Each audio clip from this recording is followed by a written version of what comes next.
The Nutcracker. It was Christmas Eve, and snow fell softly on the ground. Inside it was warm and cozy, the air filled with the smell of gingerbread. Clara could hardly wait for Godfather Drosselmeyer to arrive for the party.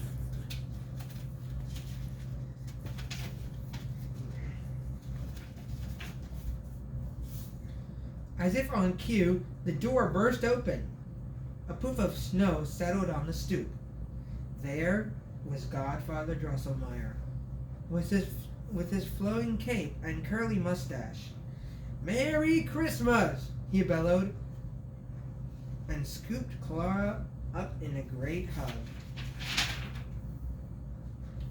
Godfather Drosselmeyer was a famous toy and clockmaker. He could make a toy out of anything, even an empty spool of thread, or an old bottle cap. Now the children gathered around as he reached under his cape and produced one bright package from another after another.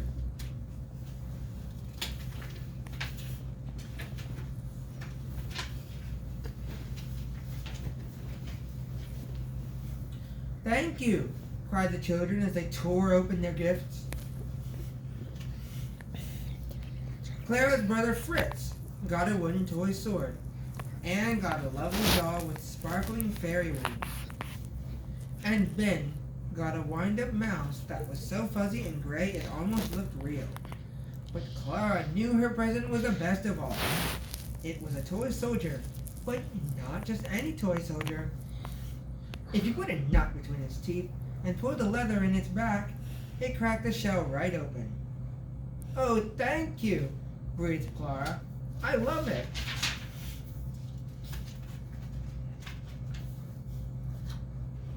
Clara passed the Nutcracker around for everyone to try, but Fritz grabbed it and shoved a walnut between its teeth. He pulled the lever down hard. Snap! The shell cracked in two, and so did the Nutcracker's jaw. "Fritz!" Clara cried. "You've broken it!" She cradled the injured toy in her arms. With a flourish, Godfather Drosselmeyer stepped in. He pulled out a handkerchief and tied it around the Nutcracker's head. "That should do for now," he said. "Tomorrow I'll get my tools and I'll fix him properly. Now, Mother says it's time for bed." It's not time to go to sleep. After saying goodnight to the party guests, Clara gave the Nutcracker a kiss and placed him gently under the Christmas tree with all of the other toys. Then, reluctantly, she went upstairs to bed.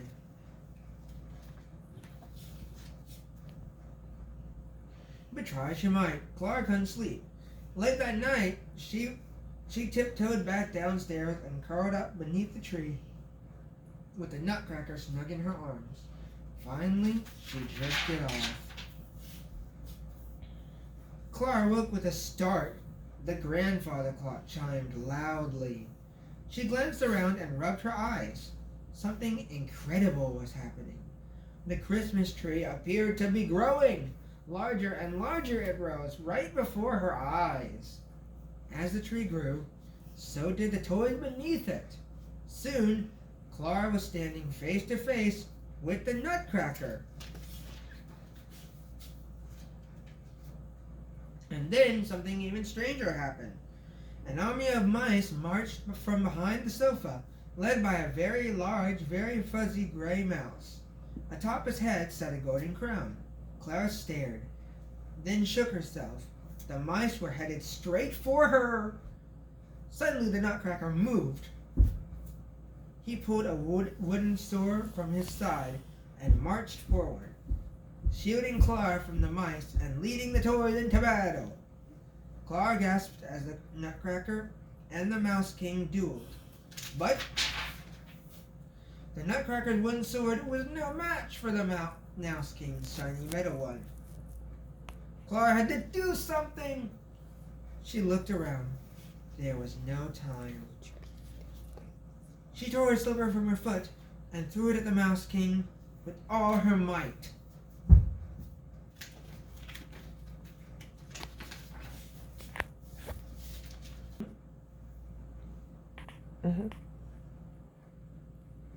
Continue. The Mouse King crumbled to the ground, his crown spinning to rest beside him. Clara couldn't believe her eyes, for as the Mouse King fell, the Nutcracker magically transformed into a prince. Now he swept the Mouse King's crown from the floor and placed it atop Clara's head. "Thank you," he said. "I've been trapped in the shape of the Nutcracker for many years, but your bravery has broken the Mouse King's spell. Now I am free." Clara didn't know what to say.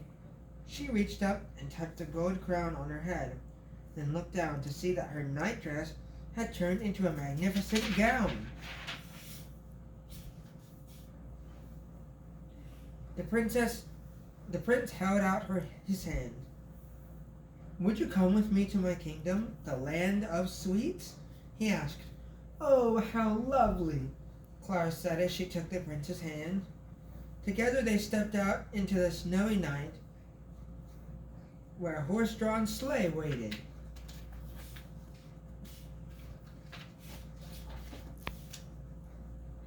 As the sleigh pulled them through the land of snow, the stars sparkled like diamonds in the sky. Dazzling snowflakes danced all around them.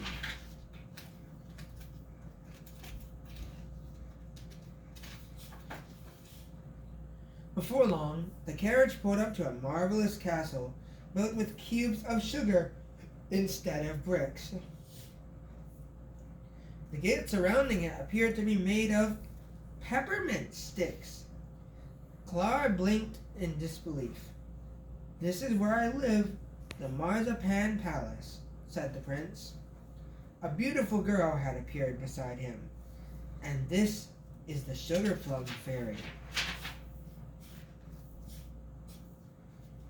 "You've been missed, dear prince. Welcome home," said the Sugar Plum Fairy. Then she turned to Clara and smiled warmly. "Welcome to the land of sweets," she said. The prince explained how Clara had saved his life by bravely defeating the Mouse King. Now the Sugar Plum Fairy took Clara's hands in her own. "We must have a feast," she declared. "A great banquet in your honor, with delicious food and wonderful dancers."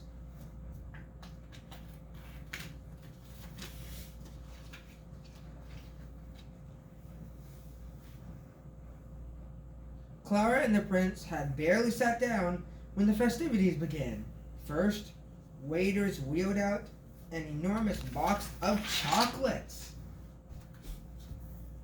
But when the lid was removed, two Spanish dancers leaped out, clicking their castanets.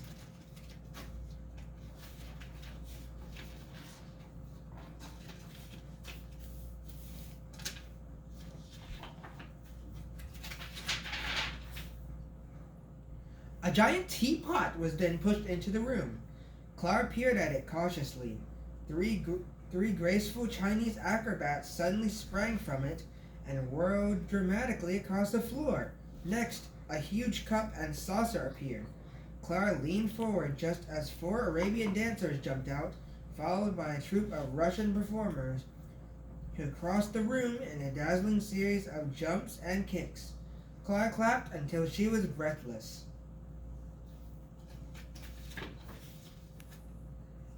After a short pause, Mother Ginger emerged. She wore an enormous skirt, and Clara giggled in surprise as 6 French children scampered out from beneath it. Clara drew in her breath, amazed that the children spun like candy-colored tops around the room.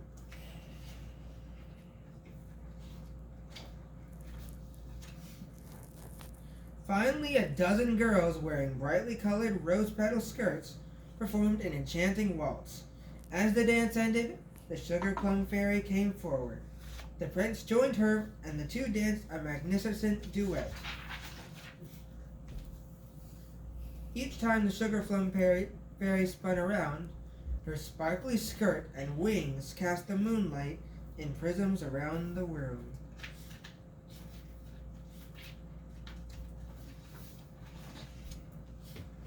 As the festivities wound down, Clara stifled a yawn. "It is time we took you home," the prince told her softly. "I don't want to leave just yet," Clara said sleepily, but as she spoke, her eyes began to close. The prince picked her up and carried her out to the waiting sleigh. He placed her gently inside and whispered something in the horse's ear. In an instant, the sleigh was whisking Clara home through the snow.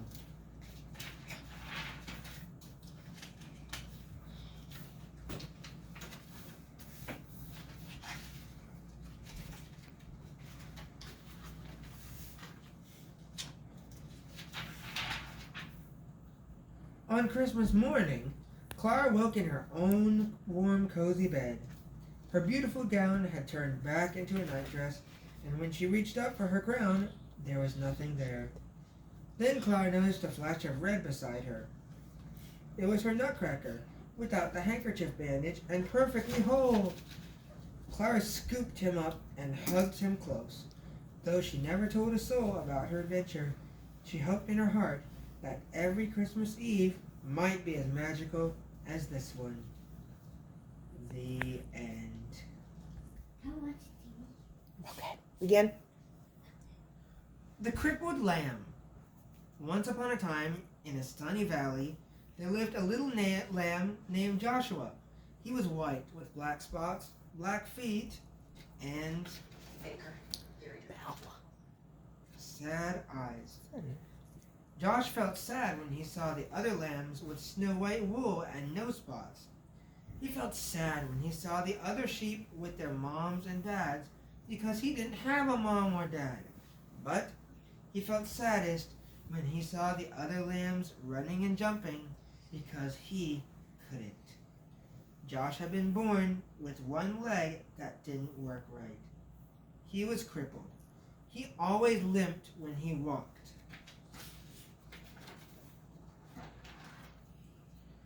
That's why he always watched while the other lambs ran and played. Josh felt sad and alone, except when Abigail was around. Abigail was Josh's best friend. He didn't look like a friend for a lamb. She was an old cow. She was brown with white blotches that looked like rain puddles on a path. Her belly was as round as a barrel, and her voice was always kind and friendly. Some of Josh's favorite hours were spent with Abigail. They loved to pretend they were on adventures in distant lands. Josh liked to listen to Abigail tell stories about the stars. They would spend hours on the hill looking into the valley. They were good friends. But even with a friend like Abigail, Josh still got sad. It made him sad to be the only lamb who could not run and jump and play in the grass. That's when Abigail would turn to him and say, "Don't be sad, Joshua. God has a special place for those who feel left out." Josh wanted to believe her, but it was hard. Some days, he just felt alone. He really felt alone the day the shepherds decided to take the lambs to the next valley where there was more grass. The sheep had been in this valley so long the ground was nearly bare. All the sheep were excited when the shepherds told them they were going to a new meadow.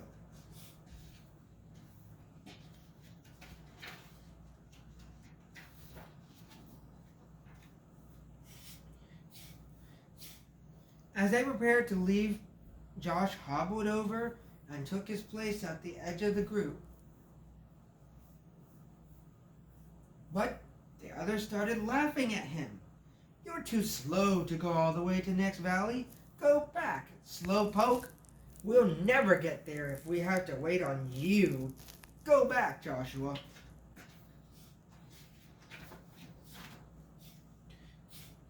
That's when Josh looked up. That's when Josh looked up and saw the shepherds standing in front of him. They're right, my little Joshua. You better go back. This trip is too long for you. Go and spend the night in the stable. Josh looked at the man for a long time. Then he turned slowly and began limping away.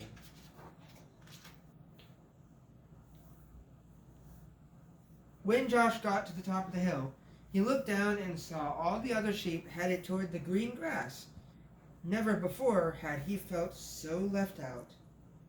A big tear slipped out of his eye, rolled down his nose, and fell on a rock.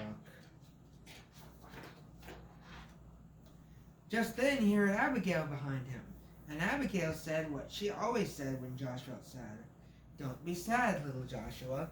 God has a special place for those who feel left out. Slowly the two friends turned and walked to the stable together. By the time they got to the little barn, the sun was setting like a big orange ball. Josh and Abigail went inside and began to eat hay out of the feed box. They were very hungry, and the hay tasted good. For a little while, Joshua forgot that he had been left behind. Go to sleep, little friend, Abigail said after they finished eating. You've had a hard day. Josh was tired, so he lay down and closed his eyes. He felt glad to have Abigail as a friend.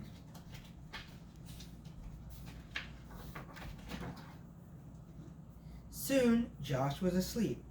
At first, he slept soundly, curled up against Abigail's back. In his sleep, he dreamed. He dreamed of running and jumping just like the other sheep. He dreamed of long walks with Abigail through the valley. He dreamed of being in a place where he never felt left out. Suddenly, strange noises woke him up.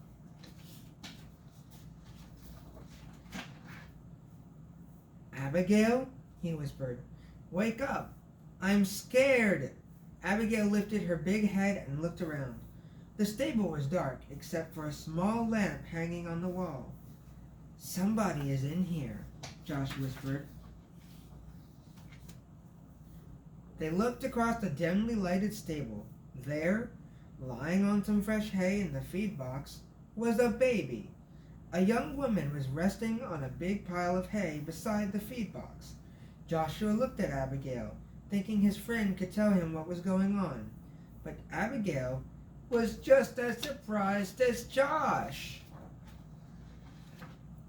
Josh looked again at the woman and the child, then limped across the stable.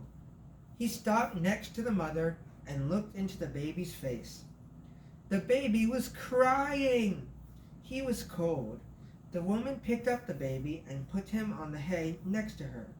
Josh looked around the stable for something to keep the baby warm. Usually, there were blankets, but not tonight. The shepherds had taken them on their trip across the valley. Then Josh remembered his own soft, warm wool. Timidly, he walked over and curled up close to the baby. Thank you, little lamb, the baby's mother said softly. Soon, the little child stopped crying and went back to sleep. About that time, a man entered the stable carrying some rags. I'm sorry, Mary, he explained. This is all the cover I could find. It's okay, she answered. This little lamb has kept the new king warm. A king? Joshua looked at the baby and wondered who he might be. His name is Jesus, Mary spoke as if she knew Josh's question. God's son. He came from heaven to teach us about God. Just then, there was another noise at the door. It was the shepherds, the ones who had left Joshua behind. Their eyes were big and they were excited. "We saw a bright light and heard the angels," they began. Then they saw Joshua next to the baby. "Joshua, do you know who this baby is?" "He does now." It was the young mother who was speaking. She looked up at Joshua and smiled. "God has heard your prayers, little lamb. This little baby is the answer." Joshua looked down at the baby. Somehow he knew this was a special child, and this was a special moment. He also understood why he had been born with a crippled leg. Had he been like the other sheep, he would have been in the valley. But since he was different, he was in the stable, among the first to welcome Jesus into the world. He turned and walked back to Abigail and took his place beside his friend. "You were right," he told him. "God does have a special place for me." The end.